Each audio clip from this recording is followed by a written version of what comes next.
Mega times news బులెటిన్ల ముందుగా headlines. Jubilee hills లో హైడ్రా కూల్చివేతలు.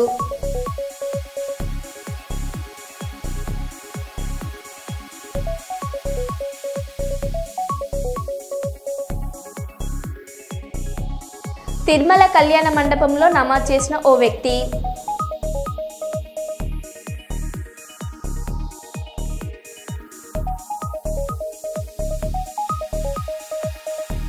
మంత్రి కోమటిరెడ్డి వెంకటరెడ్డి పుట్టినరోజు సందర్భంగా ఆశీర్వచనం ఇచ్చిన వేద తిరుమల తిరుపతి పండితులు.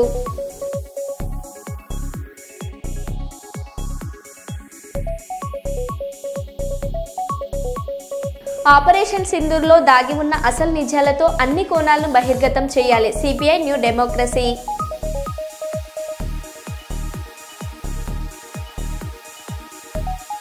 మున్సిపాలిటీ అధికారుల నిర్లక్ష్యం. జీడబ్ల్యూఎంసీ నిధుల దుర్వినియోగం.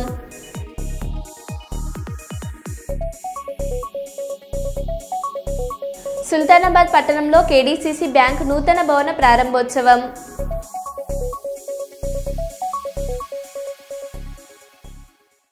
ఇక వివరాల్లోకి వెళ్తే, తిరుపతి జిల్లా చంద్రగిరి నియోజకవర్గంలో మిట్టపాలెం పంచాయతీ శ్రీనివాస మంగాపురం గ్రామంలో టీడీపీ గ్రామ కమిటీ ప్రెసిడెంట్ రాజారాయల్ మరియు గ్రామస్తుల ఆధ్వర్యంలో దేశం కోసం ప్రాణాలర్పించిన మురళీనాయక్ మరియు ఇతర సైనికులకు నివాళులర్పించడం జరిగింది. మరియు అదే గ్రామంలో పదవి విరమణ పొందిన సైనికులను ఘనంగా సన్మానించడం జరిగింది. ఈ సందర్భంగా రాజారాయల్ మాట్లాడారు.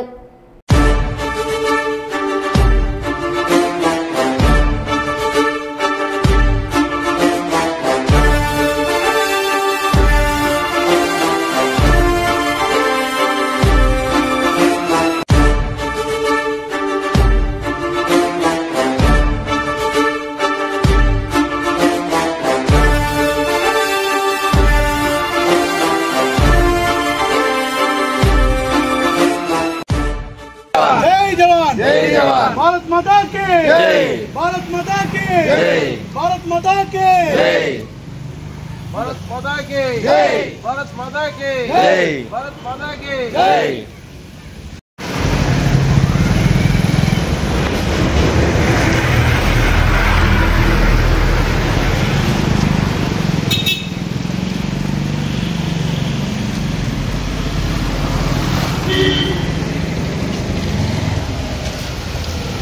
సంగారెడ్డి జిల్లా జహీరాబాద్ పట్టణంలో రేపటి సీఎం రేవంత్ రెడ్డి పర్యటన ఏర్పాట్లను పరిశీలించిన రాష్ట్ర వైద్య ఆరోగ్య శాఖ మంత్రివర్యులు దామోదర రాజనరసింహ, జహీరాబాద్ పార్లమెంట్ ఎంపీ సురేష్ కుమార్ షాట్కర్, సంగారెడ్డి జిల్లా కలెక్టర్ క్రాంతి వల్లూరు.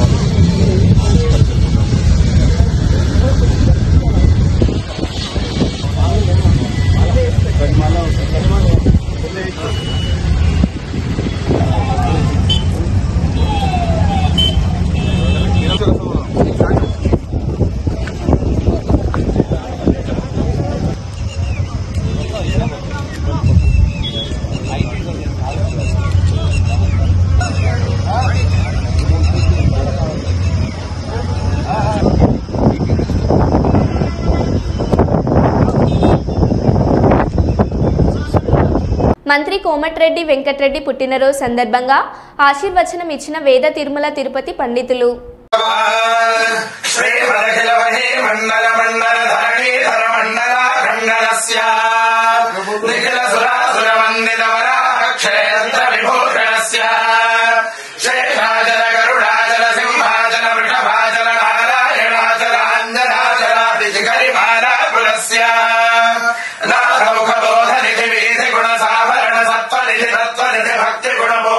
శ్రీశైలపూర్ణ గుణవంశవదన పరమ పురుష కృపా సంతత సంతన్యమాన నిత్యోత్సవ రక్షణోత్సవ మాసోత్సవ సంవత్సరోత్సవాది విఘ్నోత్సవ శ్రీశైలాధిప ఏవ దైవదం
బిడ్డపల్లి కావాలి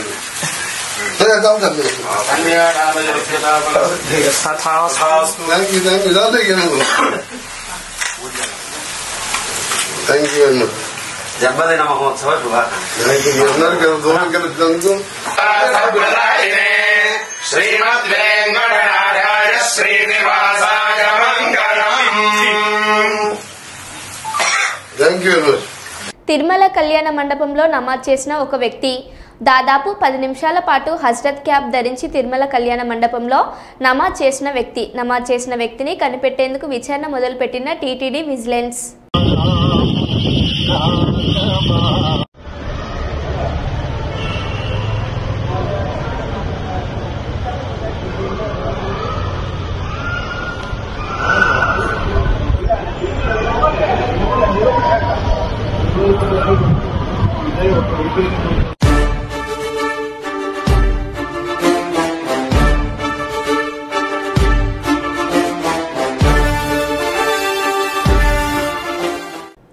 ఆర్ఎంపీ వైద్యం ఒక నిండు ప్రాణాన్ని బలికొంది. పంటి నొప్పి అని వెళ్తే నరానికి ఇంజెక్షన్ చేయడంతో మహిళ ప్రాణాలు కోల్పోయిన సంఘటన నంద్యాల జిల్లా బనగానపల్లె నియోజకవర్గం సంజమాలలో చోటు చేసుకుంది. ఆసుపత్రికి తీసుకువెళ్లాలని చెప్పడంతో హుటాహుటిన కోవెల్లకుంట్ల ప్రభుత్వ ఆసుపత్రికి తరలిస్తుండగా అప్పటికే మృతి చెందింది. దీంతో బాధితులు పోలీస్ స్టేషన్లో ఫిర్యాదు చేశారు. భర్త బుర్ర బాలస్వామి కుటుంబ సభ్యుల ఫిర్యాదు మేరకు కేసు నమోదు చేసుకున్నట్లు ఎస్ఐసి రమణయ్య తెలిపారు.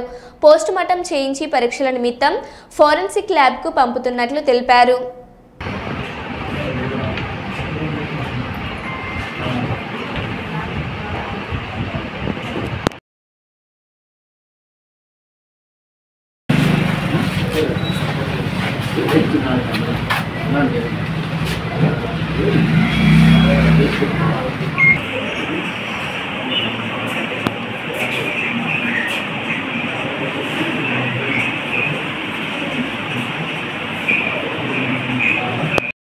పశ్చిమ నియోజకవర్గ అభివృద్ధి కార్యక్రమంలో భాగంగా 9వ వార్డు మరియు 4వ వార్డు సుధానగర్, లోటస్ కాలనీ, యాదవ నగర్లలో అంతర్గత రోడ్ల నిర్మాణం మరియు సైడ్ డ్రైన్ల నిర్మాణం కోసం 50 లక్షలతో చేసిన వరంగల్ పశ్చిమ నియోజకవర్గ శాసనసభ్యులు శ్రీ నాయన్ రాజేందర్ రెడ్డి, నగర మేయర్ శ్రీమతి గుండు సుధారాణి శంకుస్థాపన చేశారు. వర్షాకాలం ప్రారంభం దృష్ట్యా నగరంలో ఏబీసీ కేటగిరీలుగా ప్రాంతాలను ఎంపిక చేసిన అత్యవసర కాలనీలకు త్వరితగతిన పనులు పూర్తి చేసే పనిలో భాగంగానే శంకుస్థాపనలు చేపడుతున్నామని ఎమ్మెల్యే నాయని అన్నారు.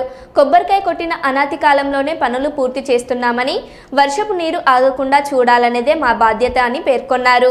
తెలంగాణ రాష్ట్ర ముఖ్యమంత్రి రేవంత్ రెడ్డి రాష్ట్రంలోనే అధిక నిధులను మంజూరు చేసి అభివృద్ధి కార్యక్రమాల్లో అండగా నిలిచిన సందర్భంగా జిల్లా మరియు నియోజకవర్గ ప్రజల పక్షాన ధన్యవాదాలు తెలియజేశారు. ఒక్క నిమిషం ఆగి కొబ్బరికాయ కొట్టేటప్పుడు ఇయ్యకలట్ల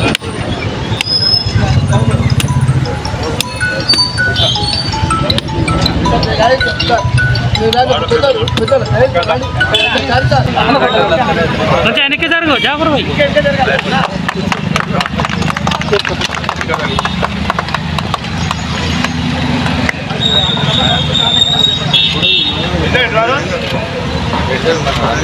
ఆయన అక్కడ థ్యాంక్ యూ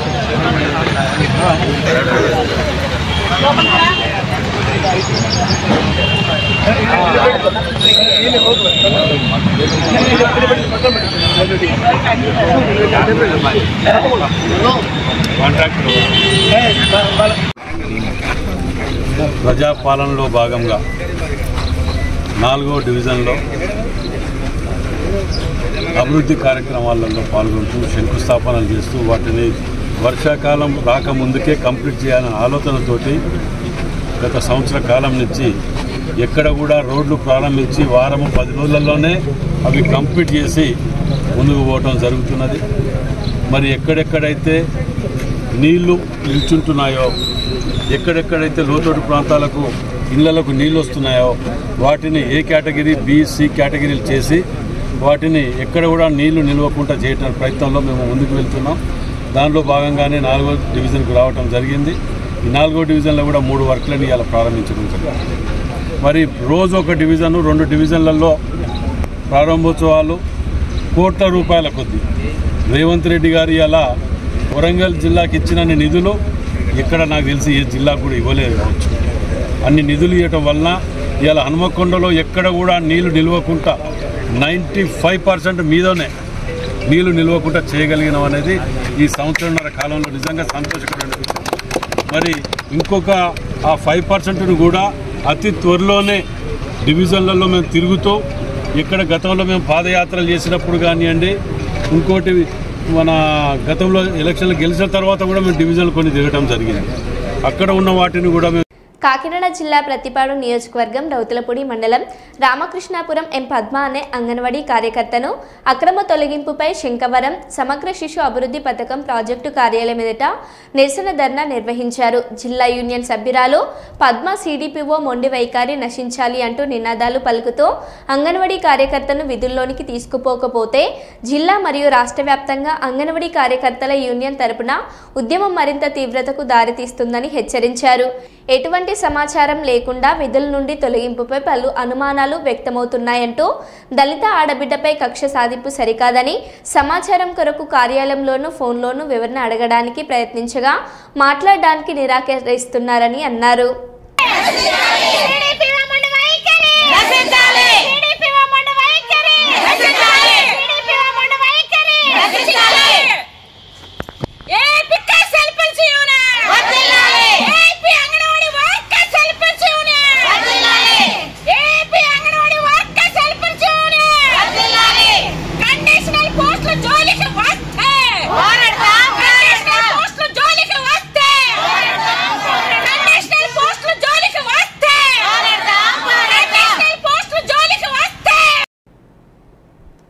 కొడంగల్ ఎత్తిపోతల పథకం భూసేకరణ సర్వేను అడ్డుకున్న గ్రామస్తులు. నారాయణపేట జిల్లా మక్తల్ మండలం కాట్రపల్లి గ్రామ శివార్లో నారాయణపేట కొడంగల్ ఎత్తిపోతల పథకం కోసం భూసేకరణ సర్వే నిర్వహిస్తున్న రెవెన్యూ అధికారులను అడ్డుకున్న గ్రామస్తులు. ప్రభుత్వం నుండి ఎలాంటి ధీమా లేదని, స్పష్టమైన హామీ వచ్చే వరకు మా భూముల్లో సర్వే నిర్వహించడానికి ఒప్పుకోమని తేల్చి చెప్పిన రైతులు, గ్రామస్తులు.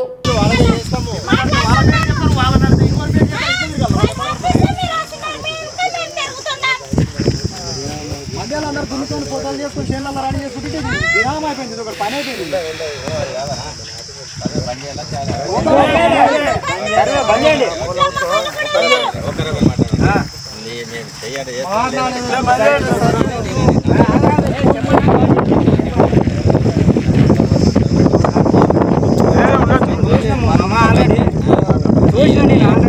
ఏమైందంటే మన గ్రామ సభలు జరిగిందో తెలియదు కానీ గ్రామ సభలు కొందరు ఆర్టీఓ గారిని వాళ్ళని అడిగారు. సార్ మాకు జనాలు పోయేటప్పుడు ఏమి కూడా మమ్మల్ని దగ్గర ఆ బిల్లు ఫోను ఉంటే దున్నుకునేకే మాకు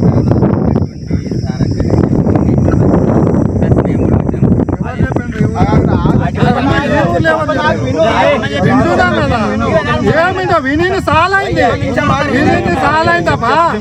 అంత మూడు అవతల పోయి చేసుకోమను. ఈడ ఎవరు చెప్పిండ్రు మాకు భూమి మిగిలింది ఎంత? ఈ ఊళ్ళో ఎవరు చెప్పిండ్రు మాకు భూమి? ఆర్డీఓ ఎవరు అడిగిన? మా ఊరోళ్ళు అన్ని ఊర్లో అడిగినా, మా ఊరు అడిగలేదు కదా. నేను ఇంటుండా చెప్పు, మా ఊర్లో ఎవరు మిగిలిన భూమి ఎవరిని చేయలేదు.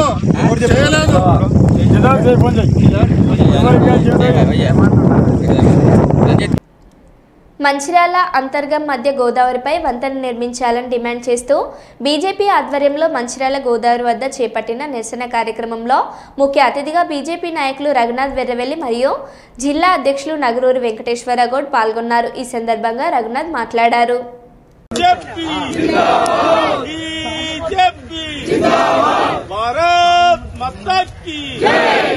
గోదావరి మీద వంతెన నిర్మాణం వెంటనే, గోదావరి మీద వంతెన నిర్మాణాన్ని వెంటనే, గోదావరి మీద వంతెన నిర్మాణాన్ని వెంటనే, గోదావరి మీద వంతెన నిర్మాణాన్ని వెంటనే. భారత్ మాతా కీ కాంగ్రెస్ వెంటనే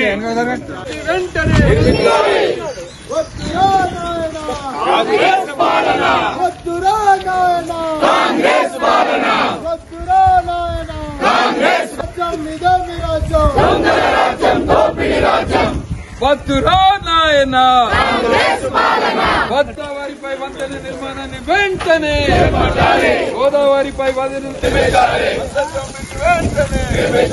వద్దురా నాయన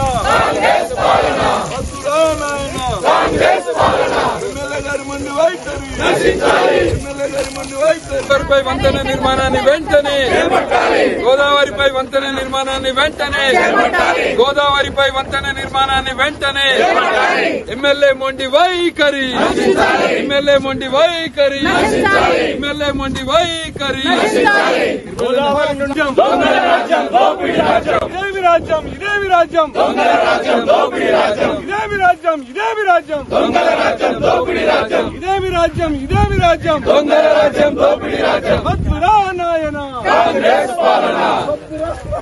గోదావరి నదిపై వంతెన నిర్మాణాన్ని వెంటనే గోదావరి నదిపై వంతెన నిర్మాణాన్ని వెంటనే గోదావరి నదిపై వంతెన నిర్మాణాన్ని వెంటనే ఎమ్మెల్యే మొండి వైఖరి జూబ్లీ హిల్స్ లో హైడ్రా కూల్చివేతలు పెద్దమ్మ గుడి పక్కన నిర్మాణాలు తొలగింపు 500 గజాలకు పైగా స్థలంలో నిర్మాణాల కూల్చివేత ఇవాళ ఉదయం నుండి కొనసాగుతున్న కూల్చివేతలు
కరీంనగర్లో మీడియా సమావేశంలో మంత్రి పొన్నం ప్రభాకర్ కవిత నేరుగా పార్టీ అధ్యక్షుడిని విమర్శలు చేశారు.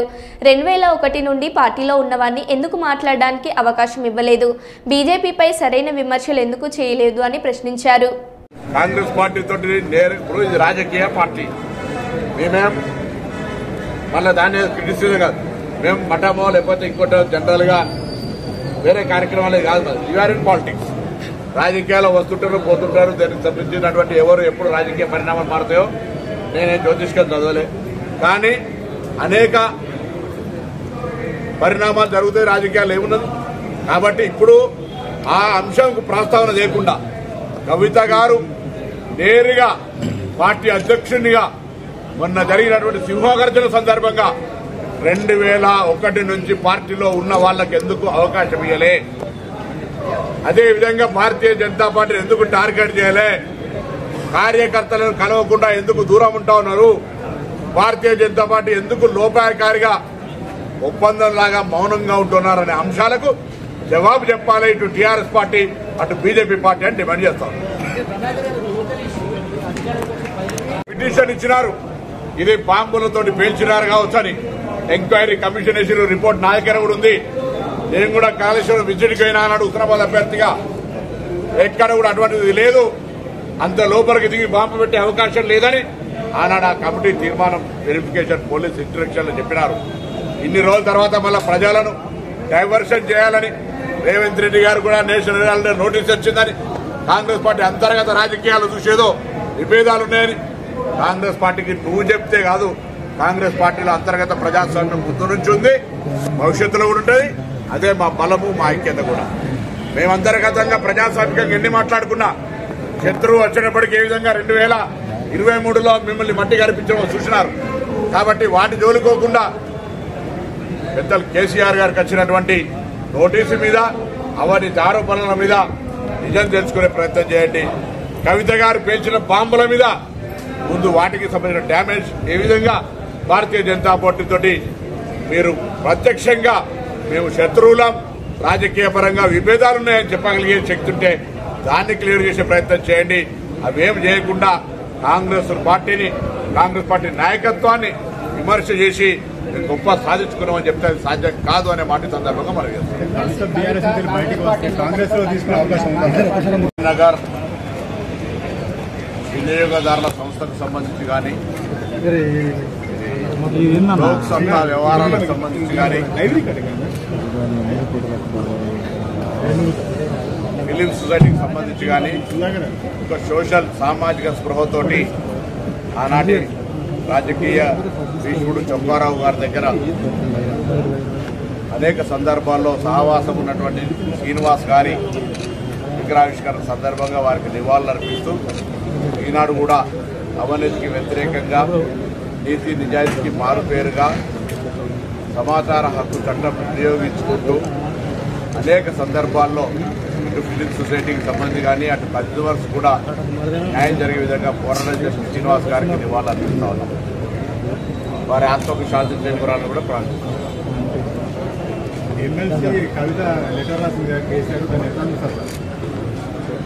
అంటే గతంలో తెలంగాణ సగటు మనిషికి ఉన్నటువంటి అనుమానము కాంగ్రెస్ పార్టీ చేస్తున్న ఆరోపణలకు బలీయంగా నిజ నిర్ధారణ జరిగేటువంటి విధంగా ఈరోజు కవిత గారి లేఖ ఉంది.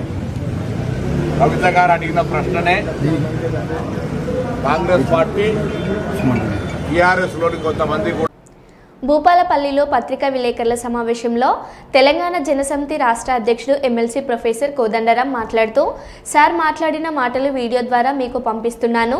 ఈ సమావేశంలో తెలంగాణ జనసమితి నాయకులు శంకర్రావు, సర్దార్ రత్నాకర్ రావు, తెలంగాణ ప్రజా ఫ్రంట్ జిల్లా అధ్యక్షుడు పీకా కిరణ్, ఆదిలాబాద్ జిల్లా కార్యదర్శి జైపాల్ సింగ్, చంద్రయ్య తదితరులు పాల్గొన్నారు.